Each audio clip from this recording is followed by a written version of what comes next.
Olá pessoal, hoje vamos iniciar um tópico muito importante não só ao universo do MATLAB, mas sim a todo o universo conhecido da ciência da computação de fato. Tratam-se das estruturas de controle, que também podem ser chamadas de fluxo de controle ou mesmo controladores de fluxo. Dentro desse contexto, essas estruturas elas se referem à ordem que as instruções, as chamadas de funções ou expressões elas são executadas ou simplesmente avaliadas dentro de um programa de computador. Pessoal, existem 5 tipos principais de estruturas de controles, disponíveis nas mais diversas linguagens de programação e não poderia ser diferente, estão também dentro do MATLAB. E elas são caracterizadas principalmente pelos seus efeitos dentro dos programas.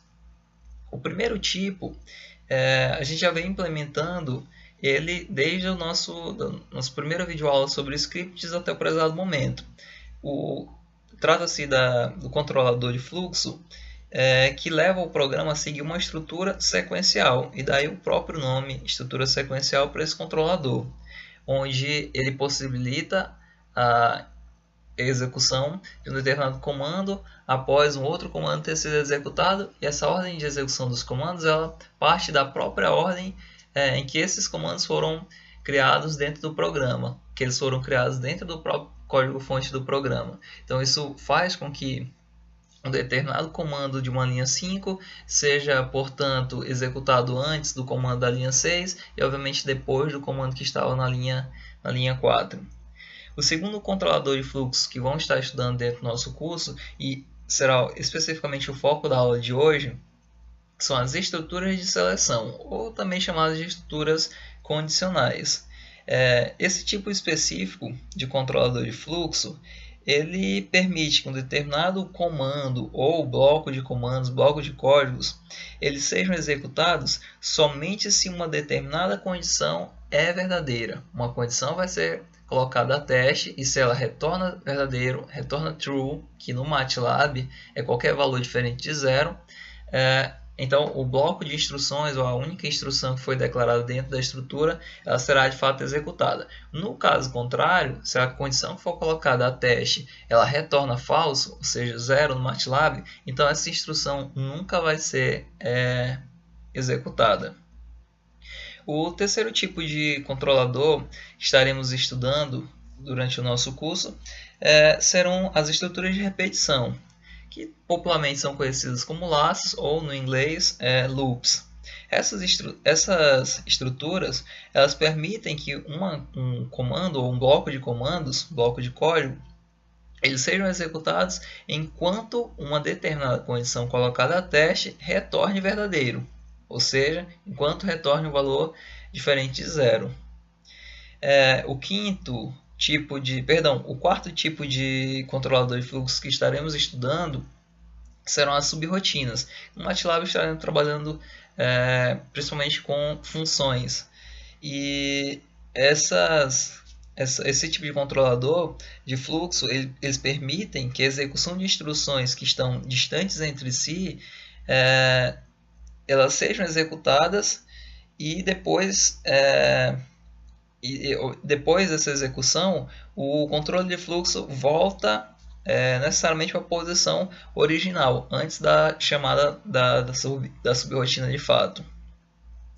O quinto e último tipo de controlador de fluxo que estaremos estudando serão as paradas de programa, quando isso for conveniente. Na aula de hoje, então, estaremos trabalhando especificamente com os controladores de fluxo voltados a estruturas de seleção ou estruturas condicionais. E dentro desse tipo de estrutura, temos duas opções possíveis de serem implementadas no MATLAB, que são as estruturas condicionais if e a condicional switch case. Na aula de hoje, especificamente, abordaremos a estrutura if. Então, para isso, eu vou estar abrindo aqui um novo script. Tá? Venham em Home, New Script. Vou melhorar aqui nosso campo de visão, subindo aqui um pouquinho o nosso editor. E, pessoal, a ideia dos controladores de fluxo é ditar as regras para que a execução dos nossos comandos elas aconteçam ou não aconteçam. Também é uma opção muito possível. E dentro desse contexto, a estrutura de seleção if ela tem a seguinte sintaxe: eu inicio o meu teste, a minha seleção, meu teste de condição, a minha seleção, com a palavra reservada if. Na sequência, evoco ou não os parênteses. Lembrando que os parênteses da estrutura de seleção elas são optativas, eu posso ou não colocar esses parênteses. E encerro a minha estrutura chamando a palavra reservada end. Mas eu gosto de estar sempre recomendando a utilização dos parênteses, porque a gente vai estar colocando uma determinada condição a teste com essa estrutura. E essa condição ela tem que ser necessariamente colocada nessa posição, aqui dentro, como argumento da nossa estrutura if. Mesmo que eu não coloque esses parênteses, a condição deve ser colocada necessariamente após a palavra if, pelo menos separada de espaço. Caso contrário, nosso programa acusaria erro. Então, eu posso estar colocando aqui uma ou várias instruções, dependendo do contexto do nosso programa. Mas lembrando que essas instruções, esses comandos ou esse bloco de comandos, eles só serão executados se a condição que eu submeter a teste aqui dentro ela retornar verdadeiro, ou seja, qualquer valor diferente de zero, como foi estudado na aula anterior. E pessoal, então vamos fazer uma pequena implementação baseada no retorno da nossa condição como sendo o valor 4, que você já sabe então que estou assumindo que a condição que eu vou colocar a teste sempre retorne verdadeiro dessa forma. Então, uma vez que a nossa condição testada retornou verdadeiro, eu vou querer executar fprintf seguinte comando para exibição do seguinte texto mesmo. Vou fazer um negócio bem lógico mesmo. Texto 1. Então, como eu estou retornando verdadeiro aqui, eu tenho a certeza, tenho plena convicção de que a minha linha 2 vai ser interpretada, e então eu vou ter a saída de tela lá com respectivo ao texto 1. Na sequência, eu vou dar um salto de linha, a ordem é barra depois N, vou ter um salto de linha, e por último, já fora da minha estrutura de seleção, eu vou colocar aqui para exibir um texto 2. Então, devido à minha estrutura condicional estar retornando verdadeiro no teste da sua condição, eu vou ter aí a minha linha 2 executada, e depois da linha 2, automaticamente já vou para a execução da linha 4. Então, eu vou pedir aqui a execução do nosso script, venho aqui em executar, cliquei em executar, vou atribuir um nome a esse nosso arquivo, vou chamar de estrutura if, o nome desse script, e vou estar salvando na minha pasta de trabalho. Pronto, já executei, você já consegue visualizar aqui no meu prompt, na minha command window, tanto a aparição aqui do texto 1 quanto do texto 2. Isso foi possível porque a nossa condição, a estrutura condicional, estava retornando verdadeiro. E se eu colocar agora, em vez de 4, 1, 0, eu estou dizendo que a nossa condição testada ela está retornando falso. E, portanto, se ela retorna falso, nada que eu colocar, nenhuma condição ou instrução, nenhum comando ou instrução colocado aqui dentro da nossa estrutura, ele vai ser executado. Então, o que eu espero dessa forma é apenas a execução da linha 4. A condição é testada e retornou falso, eu já venho exatamente para a linha 4, onde somente sairá no meu console a expressão texto 2 e não aparecerá, portanto, a expressão texto 1. Vamos executar e confirmar. Aqui, a partir da execução do nosso script, eu tenho aqui apenas o texto 2 como saída de tela. Para melhorar um pouquinho aí a visualização, ficou um pouco confuso aqui essa quantidade de texto que acabou acumulando na command window, eu vou tanto colocar CLC para limpar o nosso console, quanto colocar um clear all para deletar todas as variáveis dessa nossa instância aqui do MATLAB. Então, vou pedir novamente a execução para mostrar que só o texto 2 vai ser a saída de tela, já que a nossa seleção está testando uma condição que está retornando falso. Então, executando, só o texto 2 foi mostrado. Beleza, pessoal? Ok.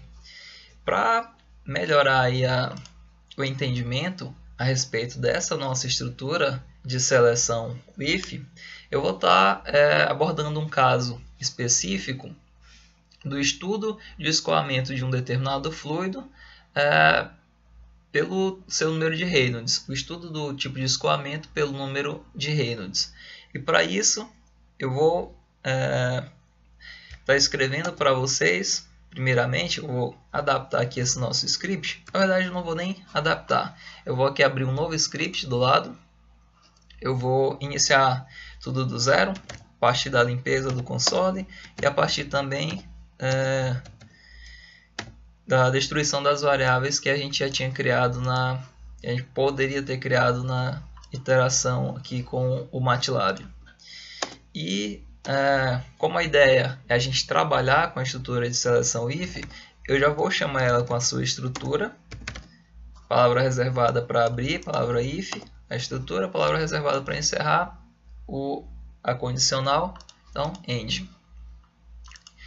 Para mim calcular o número de Reynolds, que é o fator, que é o critério principal para classificação do tipo de escoamento de um fluido, eu preciso então de 4 variáveis principais se eu adotar que esse escoamento está acontecendo em um tubo.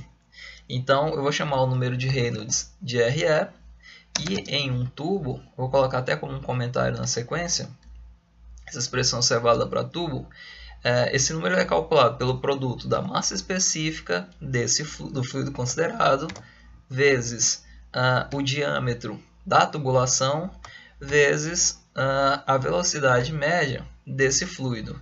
E tudo isso, vou colocar aqui parênteses para delimitar aqui o nosso numerador, tudo isso dividido pela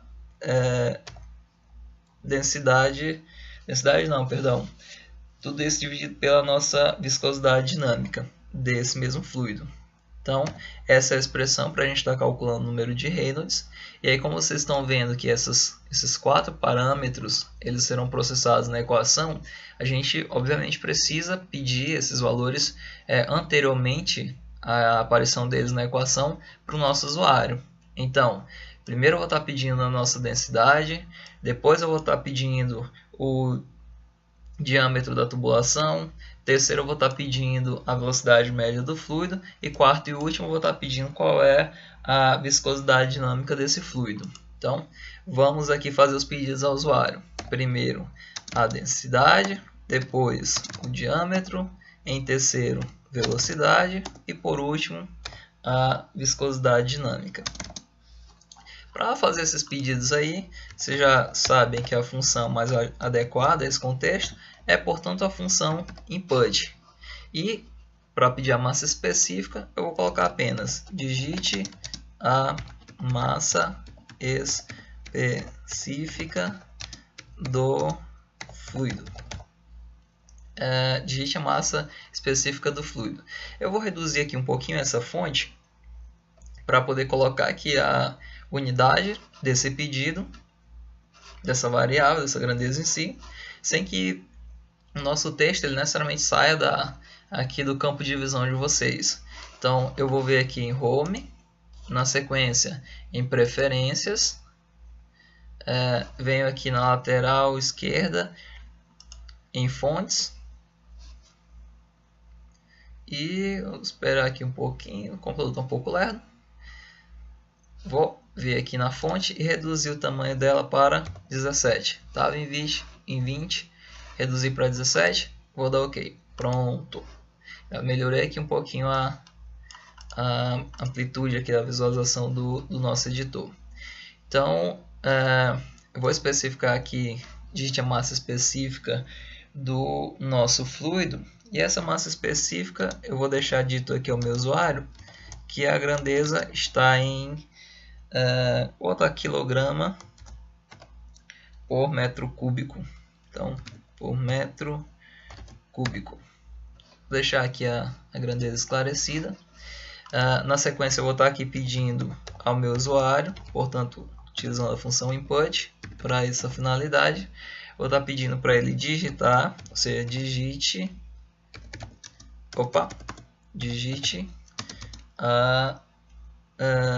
o diâmetro, né? O diâmetro da tubulação, e aí eu vou especificar que esse diâmetro está em metro, né? Coloquei aqui a massa específica em metro cúbico, vou colocar aqui o diâmetro em metro. Na sequência, vou pedir a nossa velocidade média do fluido. Então, mesmo raciocínio, utilizar input para essa finalidade. Digite a velocidade média do fluido e a unidade, esclarecendo ao usuário, metro por segundo. Na sequência, falta a gente pedir agora a viscosidade dinâmica. E aí, para isso, novamente, mais uma vez, utilização do input. Então, digite, vou só mudar aqui o D, colocar padrão mesmo, tudo maiúsculo. Digite a viscosidade dinâmica e esclarecer que a unidade Newton segundo por metro quadrado. Newton segundo por metro quadrado. Vou colocar aqui dois pontos, espaço, aqui em cima também, dois pontos, espaço, estava faltando. E aí, uma vez que o meu usuário interagir com as perguntas, ele vai preenchendo o valor da densidade, o valor da massa específica, o valor do diâmetro, o valor da velocidade média e, por último, viscosidade dinâmica. Então, os 4 parâmetros já vão estar, cada um com seus respectivos valores. O número de Reynolds, então, será calculado. E aí, pessoal, se esse número de Reynolds já está calculado, vou dar um espaço aqui, não era o campo de visão de vocês. Se esse número de Reynolds já está calculado, eu posso, em um determinado momento, me interessar em saber a classificação desse número de Reynolds, desse tipo de escoamento pelo número de Reynolds. Então, eu vou verificar a priori se, de acordo com esse número de Reynolds, se ele possui um valor menor que 2000. Como ele é adimensional, né? Sabem que eu comparando dessa forma aqui, utilizando o operador relacional, eu estou verificando se o número de Reynolds for menor que 2000, então eu vou pedir para o MATLAB exibir printf, vou pedir para o MATLAB exibir a classificação do meu fluido, a classificação do escoamento do meu fluido como sendo um escoamento laminar, ok? E aí, fora da seleção, ou seja, inerente ao valor que o meu Reynolds assumir, eu vou estar pedindo ao MATLAB para que ele mostre aí o nosso valor do número de Reynolds. Então, fprintf, colocar aspas simples, esclarecer aqui número de Reynolds, dois pontos. Como eu quero nessa posição que o MATLAB mostre para a gente o valor desse número, então eu vou chamar porcentagem f e aqui na sequência vírgula RE. Então nessa posição estou esclarecendo ao MATLAB que eu quero ver qual é o valor do número de Reynolds que está armazenado na variável RE. Ok, pessoal, então inerente ao valor que o número de Reynolds assumir pelo preenchimento das 4 variáveis pelo usuário, eu sempre vou ter exposto na minha command window o número o número que representa, ou seja, o valor do número de Reynolds. Agora, se esse número de Reynolds tiver um valor abaixo de 2000, ou seja, se ele for menor que 2000, então além de verificar, de ser informado qual é o valor desse número, eu também vou saber qual tipo de escoamento esse fluido está sendo submetido, nesse caso escoamento laminar. Eu vou aqui pedir a execução do nosso script, fazer o teste aqui, se todo o nosso raciocínio aqui foi bem sucedido. Vou clicar aqui em editor, depois em executar. Vou salvar aqui o nosso script com o nome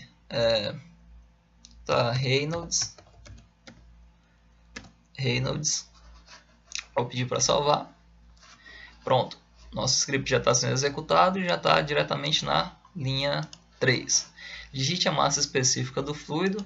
Vou colocar aqui uma massa específica, valor de 1000. Já está esclarecido aqui, kg por metro cúbico. Pedir execução. Na sequência, eu vou especificar qual é o diâmetro da tubulação em metros. E aí eu vou colocar 0,065 metros.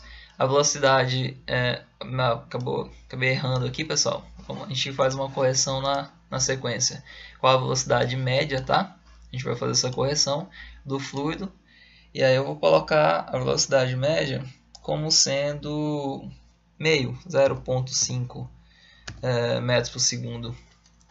E na sequência, preencher aqui a viscosidade dinâmica com o valor de 0,38 newton segundo por metro quadrado.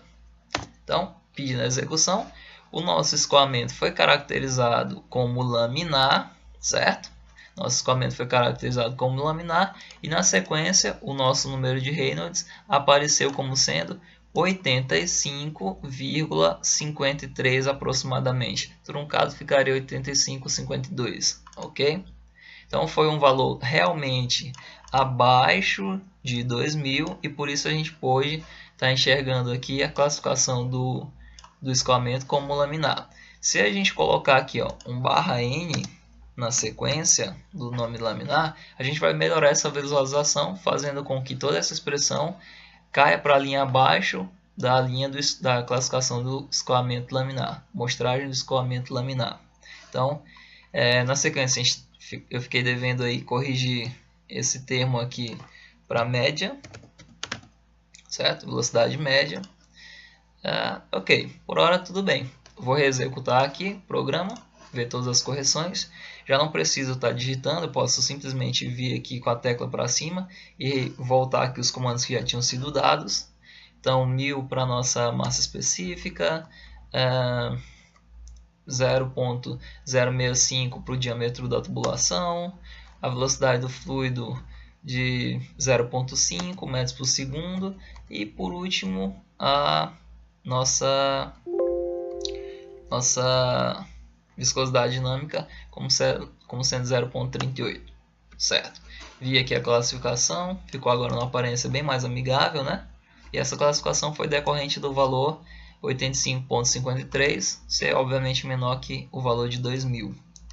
Pessoal, mas aí é sabido por vocês também que a classificação de escoamentos ela não se dá só para números abaixo de 2000 e dessa forma a gente não tem só a opção de classificação para escoamento laminar. A gente tem também a classificação do escoamento para um regime de transição.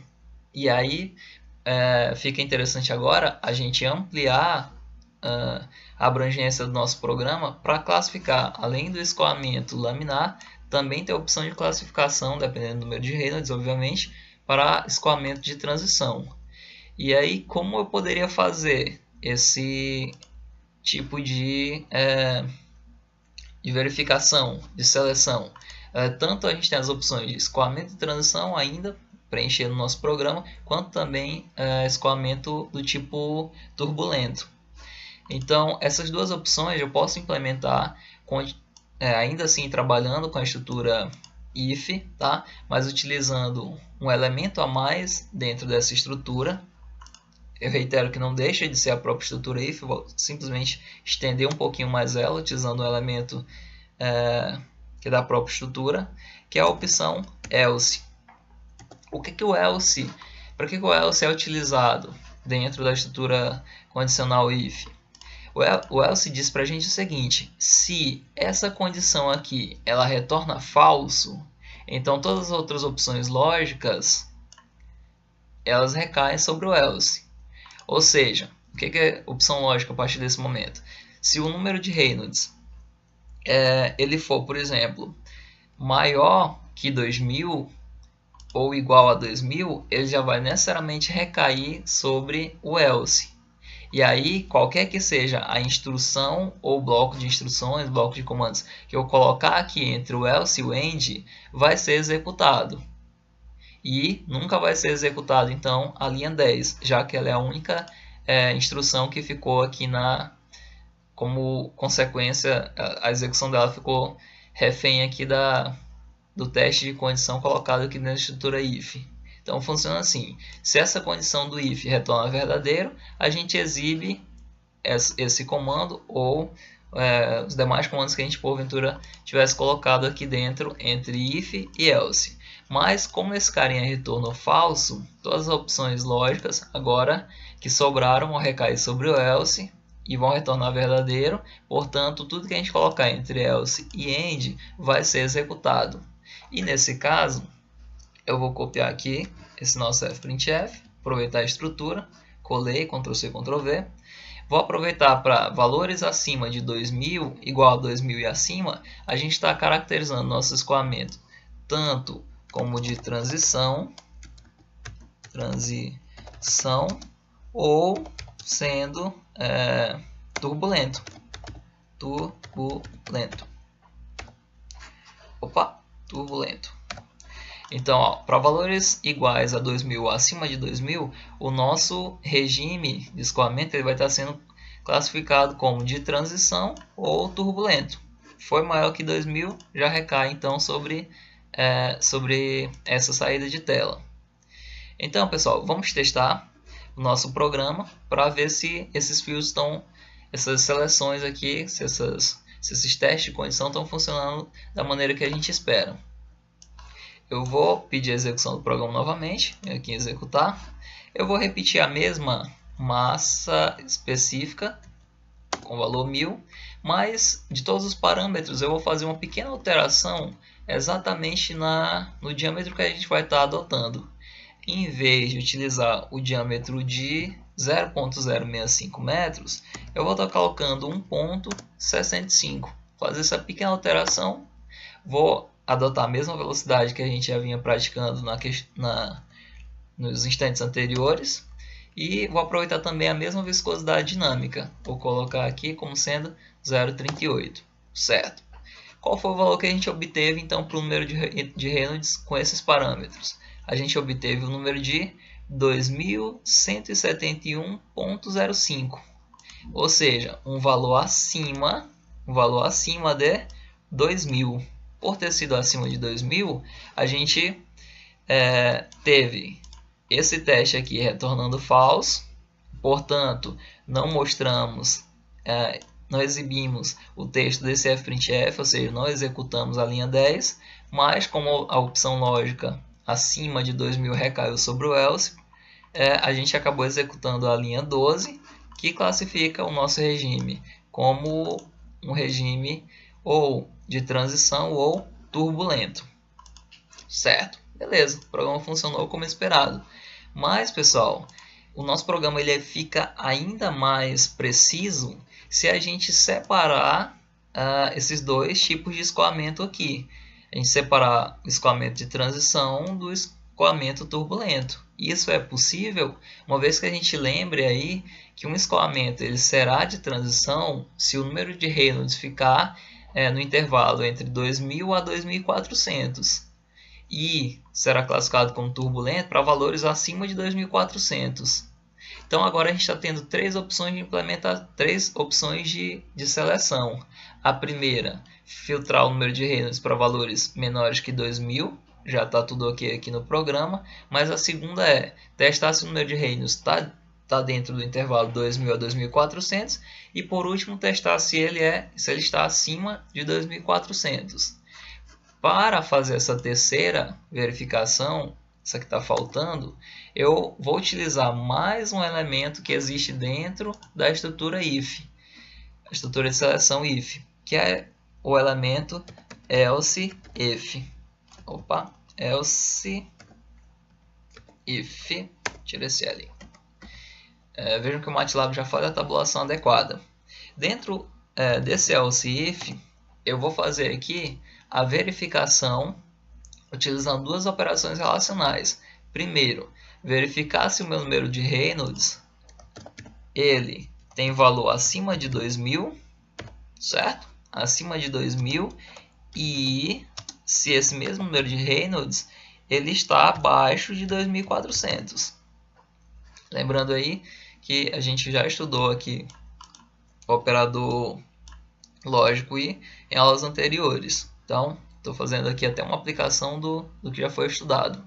Então, se o meu número de Reynolds ele estiver acima de 2000 e abaixo de 2400, eu quero então que o MATLAB, vou copiar toda essa linha, vou fazer o ajuste necessário aqui na linha 12.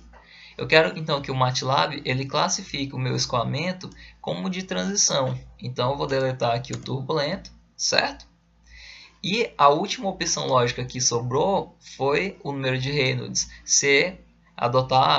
recair sobre um valor acima de 2400, porque preste atenção, aqui a gente detecta se ele é menor que 2000, aqui a gente detecta se ele está entre 2000 a 2400, e aí a última opção que está faltando para a gente agora é selecionar o valor de Reynolds para valores acima de 2400, que é o que realmente são as três possibilidades interessantes para a mecânica dos fluidos. Então, como o valor de Reynolds acima de 2400 está sendo a última opção lógica para o nosso estudo de mecânica dos fluidos, então ele já vai recair automaticamente sobre o else. Lembrando aí que não é praticado eu colocar parêntese aqui no else, tá? E nem inserir uma opção lógica aqui dentro. Isso aqui não é praticado no MATLAB. Tudo que sobrar de opção lógica que não foi verificado pelo if ou pelo else if recai automaticamente sobre o else. Então, só nos faltou agora fazer a retirada aqui do escoamento, né, de transição e deixar apenas turbulento. Então, reiterando, valores abaixo de 2000, escoamento que vai aparecer laminar e não será então executado nem a linha 12 e nem a linha 14. Entretanto, se o valor de Reynolds estiver no intervalo de 2000 a 2400, vai estar aparecendo para a gente escoamento em transição, ou seja, não será executado nem a linha 10, porque isso aqui está retornando falso, e nem a linha 14, porque o else estaria retornando também falso. E se o nosso número de Reynolds estiver para qualquer valor acima de 2400, essa condição retorna falso, então a gente não executa a linha 10. Essas condições retornarão falso, então a nossa linha 12 também não será executada. E, portanto, a única executada, para o caso de Reynolds acima de 2400, será a linha 14, na qual a gente classifica o escoamento como turbulento. Vou pedir a execução do nosso programa. Como a gente já testou tanto a classificação do escoamento em laminar, como transição ao turbulento, quando eu coloquei esse diâmetro de 1,65, o nosso valor caiu sobre 2171, certo?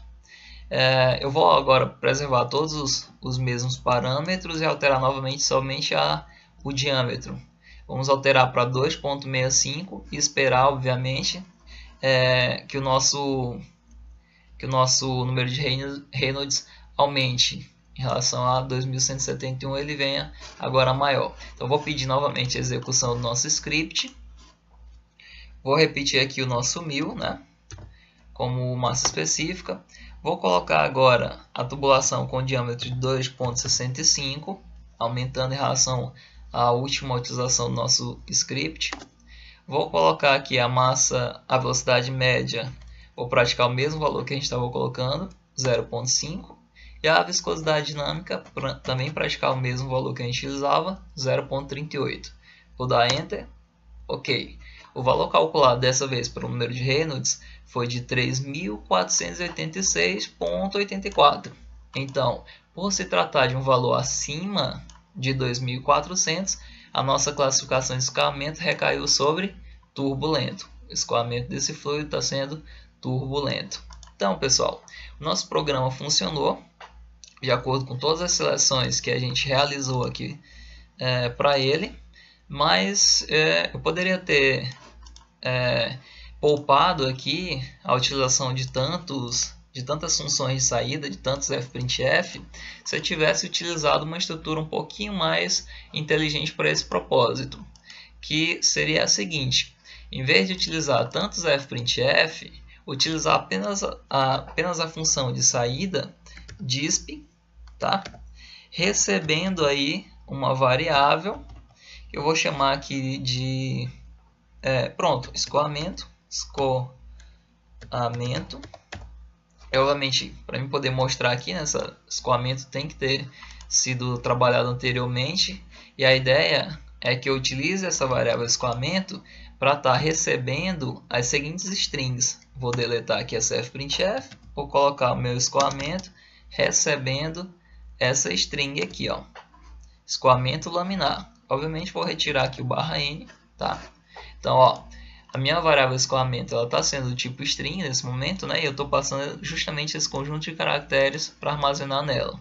E aí o mesmo raciocínio eu vou estar praticando aqui na sequência. Vou retirar esse fprintf, vou retirar aqui o nosso /n e vou retirar também o parêntese, fechamento do parêntese, né? Já que eu tirei a abertura. Eu vou fazer esse conjunto de caracteres, né, ser recebido pela nossa variável escoamento.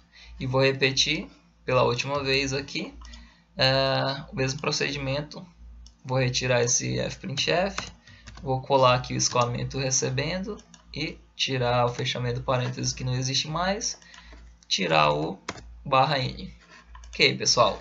Então, nas três verificações que a gente fez aqui no programa, eu tenho a variável escoamento recebendo aqui, em cada situação, uma string diferente. E na sequência, após feita a verificação adequada, a seleção adequada, o meu programa ele vai estar mostrando exatamente o valor que está armazenado em escoamento, ou seja, vai estar mostrando a string que vai estar armazenada em escoamento. Então, se de repente eu simular ali no programa um valor de Reynolds abaixo de 2000, então a minha variável escoamento ela vai estar recebendo essa string e não estará recebendo nem a string da linha 12 e nem a string da linha 14, apenas a string da linha 12, já que essa condição retornou verdadeiro. E aí eu estaria exibindo só o escoamento como sendo laminar e na sequência mostrando o número de Reynolds. Vamos testar. Vou pedir aqui a execução do script. Vou reiterar os últimos valores para que a gente recaia lá sobre o escoamento turbulento, né? Vou colocar aí 2.65, vou colocar 0.5 e também 0.38. Pronto. Número de Reynolds igual, né? E funcionou aí a nossa estratégia para estar mostrando o escoamento turbulento. Agora implementado, né, de uma maneira bem mais inteligente aqui para essa aplicação específica. Pessoal, nosso vídeo acabou ficando um pouquinho mais comprido, mais extenso do que eu tinha planejado, mas eu acredito que deu para a gente fazer um apanhado bem legal a respeito das possibilidades que a gente tem com referentes à estrutura condicional if. Espero que vocês tenham gostado da nossa videoaula. A gente vai ficando por aqui. Um grande abraço a todos e até mais.